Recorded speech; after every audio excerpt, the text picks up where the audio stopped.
Episode 9 saw a tactical move that I didn't think would work and has completely changed who I thought might win this season. Before we get to that, at breakfast we learned that Gail was the eliminated Faithful, someone that Michael John wanted to get rid of for a number of days, and it finally happened right after Michael John's banishment.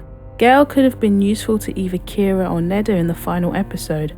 I'm still surprised there wasn't much suspicions on Gail, especially after being locked in a cage and then pointing fingers at Aaron, who was revealed to be a Faithful. Still wary of Kira and her place in the game, Neda started her plan of action to get Kira banished before Kira gets Neda banished. Speaking to Kevin, Lauren and Tranna about her suspicions about Kira, I thought this move seemed a little frantic and wondered if it could end up being something that actually works against Neda. We're not privy to every interaction, but people like Nick have said that Neda's quiet and we're not shown much of anything at the round table with Neda speaking.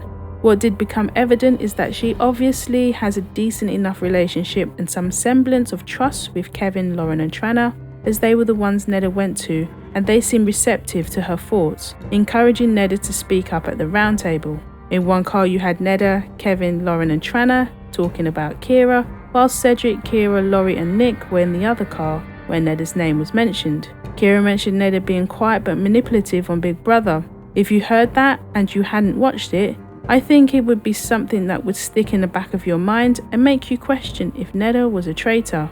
The intent to drop this info was very clear by Kira. It was a question of whether the others would see it for themselves. Watching this, I wondered if some of Nick's suspicions were genuine, or was he gently moved in that direction by Kira's little hints. I would think it's hard not to be influenced by someone you know very well and trust. Kira's words would carry so much more weight than anyone else's, so Nick would be more inclined to listen and take it into consideration. Kevin and Tranna have an alliance to work together until the end. It made me then think what happened to Kevin and Laurie's alliance, because I thought they were working together. If Kevin is at the Fire of Truth, would he double cross one for the other? The interesting thing about the mission in this episode was that it was like a combination of missions used in other versions, using the Find the Gold in the Scarecrows mission but with a twist. One, there was no shield to find, and the other thing was that before they got to the Scarecrows, they were kidnapped, chained to each other, and they had to outrun masked men after releasing themselves from the chains. With $8,500 won in the mission, the prize pot now stands at $57,500. In a conversation with each other, Kira didn't admit that she was the one that brought up Neda's name, which probably gave Neda the extra push to carry out her plan due to Cedric earlier revealing that Kira had. Despite it looking like it was going to be a traitor versus traitor battle, before the round table, I couldn't help feeling that it was another Faithful that was going to end up being banished. Can't blame me for having absolutely no faith in the Faithfuls. I wasn't expecting Tranna to be the one to first vocalise Kira's name. I thought she would only weigh in once Neda spoke, given the way the others were encouraging Neda to speak up about her thoughts on Kira.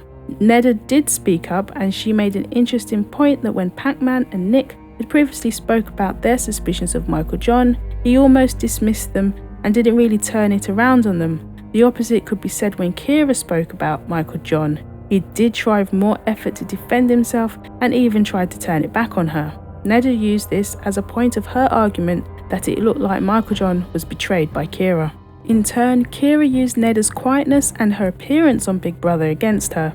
The more the discussion at the round table continued and the back and forth between Kira and Neda, the more I thought Lauren was going to end up being the unfortunate one to be banished. Michael John's reaction to Lauren voting for him in the previous round table seemed to be front and centre for a couple of Faithfuls, plus there had been suspicions against Lauren for a while.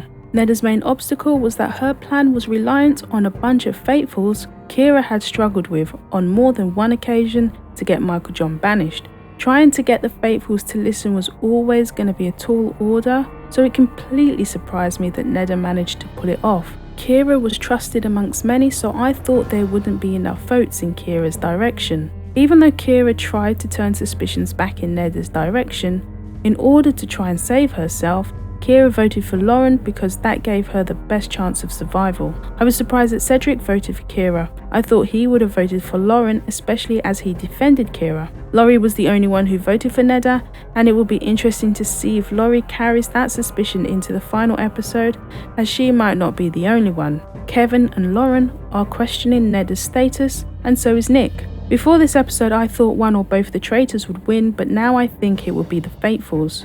Nick, Laurie and Tranna were Neda's choice to eliminate, though she seemed to dismiss getting rid of Laurie because Laurie voted for her. I think the best move will be to banish Nick. I don't think she wins if he's there. He won't get voted out, and he would vote Neda out whether it's before or after Lauren. Keeping Tranna gives Neda a chance to win it all.